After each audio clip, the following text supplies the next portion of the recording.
Year 3 of the era, prosperity for all. February 8th. I've never had a New Year's like this before. I've eaten so much food that I'm bursting. So many firecrackers I can't hear. I wonder what the Americans thought when they heard all the explosions. I bet we had more fun with our New Year's than they had with theirs. Still no word from home. Uncle says my father isn't the kind to send letters. That's for fancy folk. It doesn't matter that I write letters for guests all the time and the guests are ordinary folk just like father. I'm not going to stop writing to my family. It would be nice to get some news, though. February 14. I've caught a cold. Uncle's worried that I might get pneumonia. I get to lie in the tent, but it's hard to think, let alone write.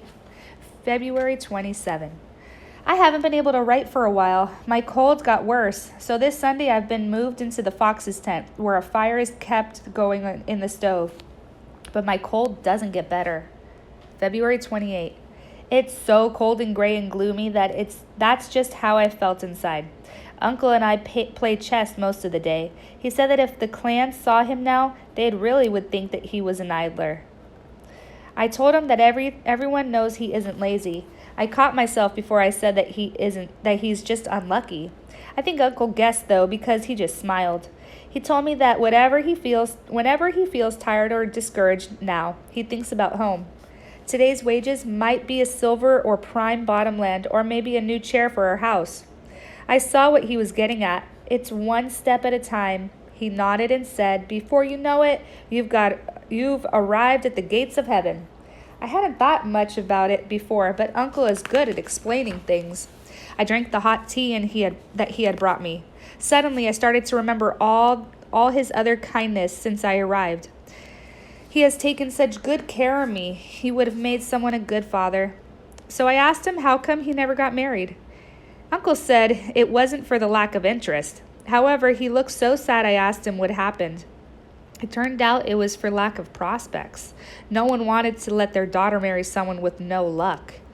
I thought of my brother Blessing. He is tall and handsome. What girl wouldn't want him?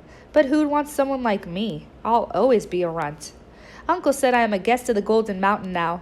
Families will care only about the size of my treasure chest. Mother will have to beat the girls away with a stick when I go home. But who wants to get married anyway? Uncle just laughed and said he'll remind me of that in 10 years. He might have been right about the snow, but he was dead wrong about girls. March 1st. An American doctor came to see me several times. Now I seem to be on the mend. I've moved back into our tent, but I still get tired. I think I'm going to stop writing. March 9th. This morning when I awoke, I went outside to wash up. Ice had formed on top of the river in a thin layer near the banks. I had to break it to get to the water. Suddenly I heard a bird singing. It sounded so sweet. Uncle came out of the tent and listened too. He said that spring was finally coming, and it was about time. I looked for the bird among the trees. That was when I noticed little brown buds on the tips of the aspen branches. I've done it! I have survived my first winter in America. March 24th. I love this land in the spring. The fields are all green after the winter rain. Flowers sprout everywhere. This morning I just stood outside the tent and smelled all the young growing things. I remember that smell. It's the planting smell. It's the time when you take the rice seedlings from the sprouting tubs and the fields have just been flooding again, and they're waiting for us to plant the seedlings. And you still have hope that everything is going to grow and your belly's going to be full that year for a change. Only my year, my family didn't have to worry. They had our gold. April 1st. The swans are back. This afternoon they were floating before the Great Wall. I didn't feed them though. I just sat and watched. The young swan is now a snow white. He looks handsome. Too bad I can't change like that. April 2nd. They left today, joining other swans high overhead. I heard a sound like hoo hoo hoo. Uncle explained that they were heading north again. That they have a home up there as well.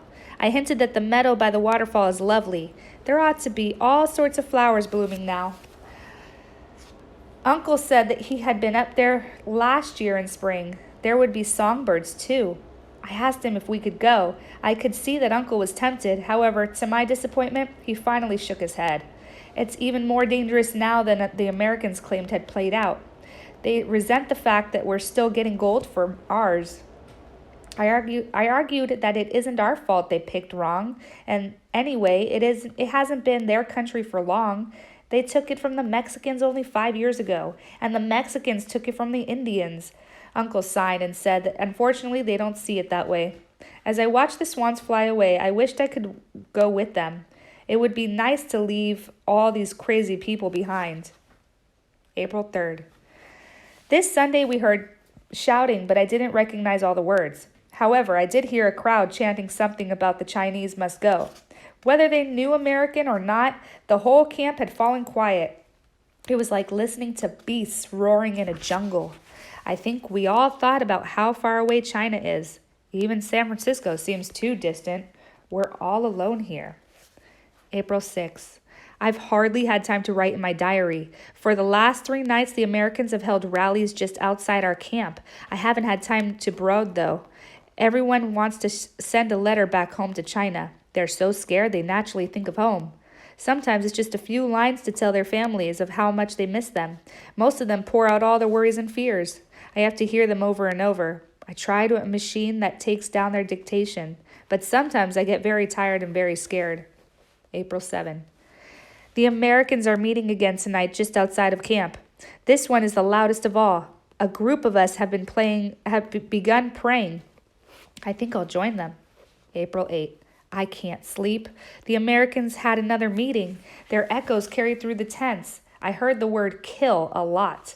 Sometimes I wish the Fox hadn't taught me American. April 9. Today's bosses from the other camps in the district came here. They've been talking with the Fox most of the day. After they left, the Fox called us all together to tell us what the bosses have decided to do if the mobs come to any camp. Last May, mining districts all over the province drove out the Chinese. In some of those places, the miners were allowed to leave with their belongings. In others, they were robbed and beaten, but still allowed to go.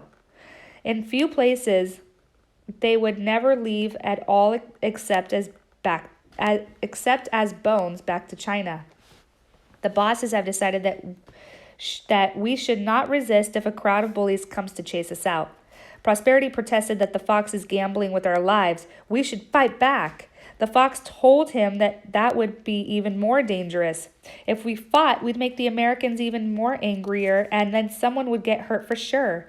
There was no way we can win against so many of them, especially when there is no law to protect us.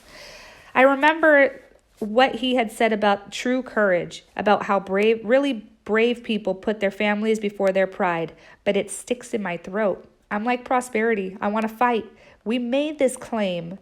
However, I will obey the Fox. Somehow he'll pull off a miracle. April 10. This Sunday the Fox just told us to pack. I'm shocked as everyone. We all expected him to come up with a way to hold on to our claim. I used some names for the Americans that have no place in a high-minded journal like mine. The Fox scolded me, though, saying that the Americans are people just like us. That puzzled me, and I asked him why he wasn't angry. The Fox admitted that he had been very mad at the first time someone kicked him off their claim. I was amazed that he had stayed up in the gold country after that. He held up 3 fingers. The Americans had jumped 3 different claims. Twice his first year here and then again in his second. I scratched my head at how calm he was about it.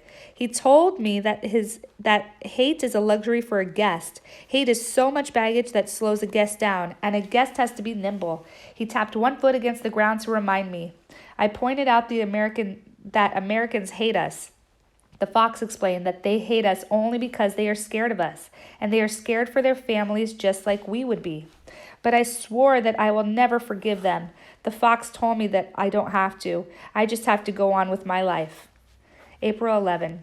The Americans held another loud meeting. It sounded like a bunch of lions roaring. I thought for sure they were coming out to drive us out. I helped the Fox bury the chopstick molds. He must really be expecting to leave. April 12th. Still nothing. The waiting is getting on everyone's nerves. April 13.